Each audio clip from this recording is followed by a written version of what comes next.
حضرت یحییٰ بن سلیم رحمۃ اللہ تعالی علیہ آپ فرماتے ہیں کہ ایک شخص جو خراسان کا رہنے والا تھا، اس نے مکہ مکرمہ میں اپنی رہائش رکھی ہوئی تھی۔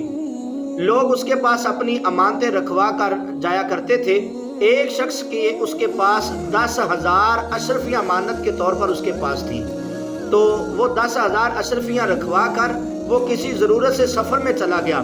جب وہ واپس آیا تو وہ جو خراسانی تھا جس کے پاس اس کی امانت تھی وہ فوت ہو چکا تھا۔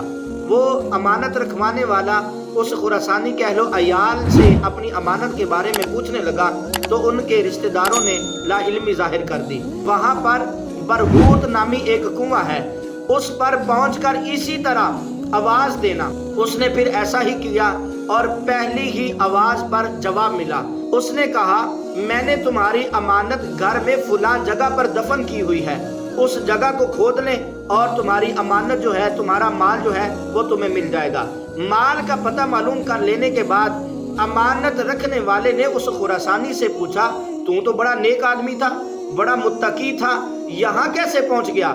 وہ بولا، میرے کچھ رشتہ دار خراسان میں تھے جن سے میں نے قطع تعلق کر رکھا تھا، اور پھر اسی حالت میں مجھے موت آ گئی، تو اس کے سبب اللہ تعالیٰ نے مجھے یہ سزا دی ہے اور مجھے اس مقام پر پہنچا دیا ہے۔ حضرت ابو ہریرہ رضی اللہ تعالیٰ عنہ صحابی رسول ہیں، آپ لوگوں کو درس دیا کرتے تھے۔ ایک دن آپ لوگوں کو حدیثیں سنا رہے تھے اور اس دوران آپ نے فرمایا، ہر قاطع رحم ہماری محفل سے اٹھ کر چلا جائے۔ یہ اعلان سن کر ایک نوجوان وہاں سے اٹھا اور اپنی پھپھی کے ہاں، جس کے ساتھ اس کا کئی سال پرانا جھگڑا چل رہا تھا، اس کے ہاں چلا گیا اور جا کر معافی تلافی کی، پھپھی کو راضی کیا۔ جب دونوں آپس میں راضی ہو گئے تو پھپھی جان نے کہا کہ بیٹا تم جا حضرت ابو ہریرہ رضی اللہ تعالیٰ عنہ سے سبب پوچھو کہ آخر ایسا کیوں ہوا۔ تو وہ نوجوان نے حاضر ہو کر حکمت پوچھی، تو حضرت ابو ہریرہ رضی اللہ تعالیٰ عنہ آپ فرماتے ہیں کہ میں نے پیارے آقا علیہ الصلوۃ والسلام سے سنا ہے کہ جس قوم میں قاطع رحم یعنی رشتہ داری توڑنے والا ہو، اس قوم پر اللہ تعالیٰ کی رحمت نہیں اترتی۔ اللہ اکبر! ذرا غور کیجئے، صحابی رسول ہیں، لوگوں کے درمیان تشریف فرما ہیں اور بیان کیا کر رہے ہیں؟ رحمت دو جہاں صلی اللہ تعالیٰ علیہ وسلم کی مبارک حدیثیں۔ ایسی محفل پر بھی رحمتیں نہیں اتریں گی تو پھر کہاں اتریں گی؟ مگر حضرت ابو ہریرہ رضی اللہ تعالیٰ عنہ کو خطرہ ہوا کہ کہیں ایسا نہ ہو کہ اس محفل میں قاطع رحم ہو اور ہم اس کے سبب سے رحمت سے محروم ہو جائیں۔ یہ ہے قاطع رحم کی نحوست، یہ اس کی نحوست ہے جو رشتہ داری توڑتا ہے۔ یہاں سے غور فرما لیجئے کہ جس گھر میں قاطع رحم ہو، جس گلی میں، جس محلے میں رہتا ہو، اس گھر، اس گلی اور اس محلے پر رحمتیں کیسے اتریں گی؟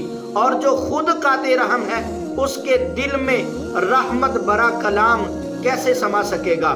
اس لیے ہم پر لازم ہے کہ ہم قطع رحمی سے پکی سچی توبہ کریں۔ کسی رشتہ دار کے ساتھ کسی بھی دنیاوی سبب سے ناراضگی چل رہی ہے تو آج ہی ان سے جا کر یا فون کر کے یا کسی بھی طرح صلح کی کوئی بھی صورت نکالیں۔ صلح کرنے میں سب سے بڑی جو رکاوٹ ہے وہ ہماری انا ہے۔ اس انا کو ایک طرف رکھ دیجئے، آپ کی غلطی نہیں ہے، کوئی بات نہیں، پھر بھی جھک جائیے، انشاءاللہ الکریم اس کا ثواب بھی ملے گا۔ اللہ پاک کے آخری نبی علیہ الصلوۃ والسلام کا فرمان ہے، تو حق پر ہوتے ہوئے جھگڑا ختم کرے، میں اس کے لیے جنت کے کنارے ایک گھر کی ضمانت دیتا ہوں۔ جب رشتے جوڑنے، لڑائی جھگڑے اور ناراضگیاں ختم کرنے کی بات ہوتی ہے تو عموماً لوگ شکوے کرتے ہیں کہ فلاں نے میرے ساتھ یوں کیا، اس نے مجھے یہ دکھ پہنچایا، ظلم کیا، میں اپنے ان دکھوں کو کیسے بھول جاؤں، اسے کس طرح معاف کر دوں؟ ایسے لوگوں کے لیے ایک میرا سوال ہے، آپ کے بقول کہ فلاں نے آپ کے ساتھ بہت ظلم کیا، آپ کے ساتھ بہت ساری اس نے زیادتیاں کی ہیں، آپ کے بقول ذرا یہاں پہ مجھے یہ بتائیے، کیا اس نے آپ کو کنویں میں ڈال دیا؟ کیا اس کے سبب آپ اپنے ماں باپ سے دور ہو گئے ہیں؟ کیا اس کے سبب آپ کو بازار میں فروخت کر دیا گیا ہے؟ کیا اس کے سبب آپ کو ناحق جیل کاٹنی پڑی ہے؟ یہ سب کچھ حضرت یوسف علیہ السلام کے بھائیوں نے آپ کے ساتھ کیا تھا۔